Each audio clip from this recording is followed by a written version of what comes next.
सविस्तर घडामोडींना सुरुवात करूया। महाविकास आघाडीचे माजी नगरसेवक आज मुंबई महापालिकेच्या आयुक्तांची दुपारी 4 वाजता भेट घेणार आहेत।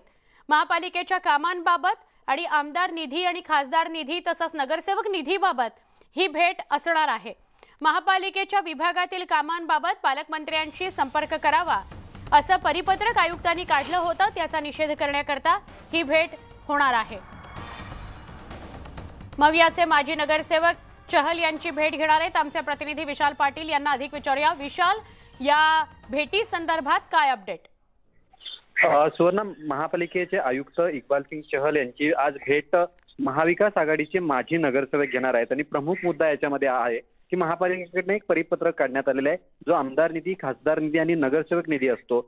या बाबतीत जी कामं आहेत, जी वॉर्डमध्ये कामं आहेत, या कामांच्या बाबतीत संपर्क जो आहे हा पालकमंत्र्यांशी करावा अशा पद्धतीचं परिपत्रक आहे।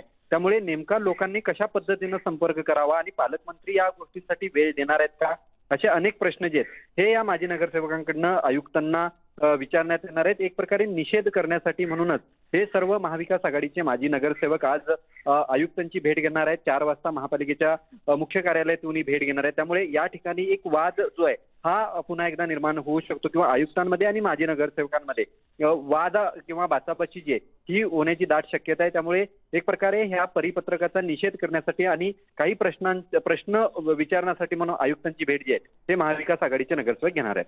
नक्की, धन्यवाद माहिती दिल्याबद्दल विशाल।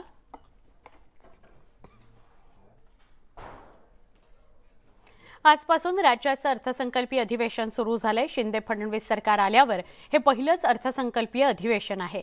शिवसेना नाव मिळाल्यावर आता शिवसेनेचे प्रतोद भरत गोगावले यांनी शिवसेनेच्या 56 आमदारांना व्हीप बजावलाय, म्हणजेच उद्धव ठाकरे समर्थकांनाही हा व्हीप बजावण्यात आलेला आहे। यावरून आता झुंपली आहे। व्हीप बजावण्यास कोर्टात जाण्याचा सुनील प्रभूंनी इशारा दिलेला आहे, तर हा व्हीप केवळ उपस्थितांसाठी असून कारवाईसाठी नाही असं उदय सामंतांनी म्हटलंय।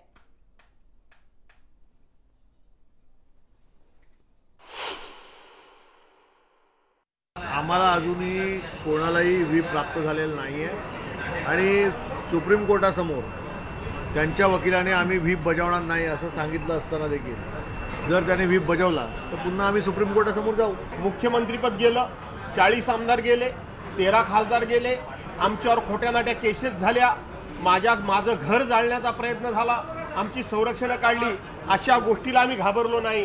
तर ह्या व्हीपची काय तुम्ही सातत्याने व्हीप सांगताय? असे काही व्हीप आम्ही बघितले गेले। सुप्रीम कोर्टामध्ये ही केस चालू आहे। सुप्रीम कोर्टामध्ये त्यांच्या वकिलांनी जे सांगितलेलं आहे कोणत्याही प्रकारची जोपर्यंत ही केस चालू आहे तोपर्यंत कोणत्याही प्रकारची कारवाई केली जाणार नाही, याच्यामध्ये व्हीप देखील आहे।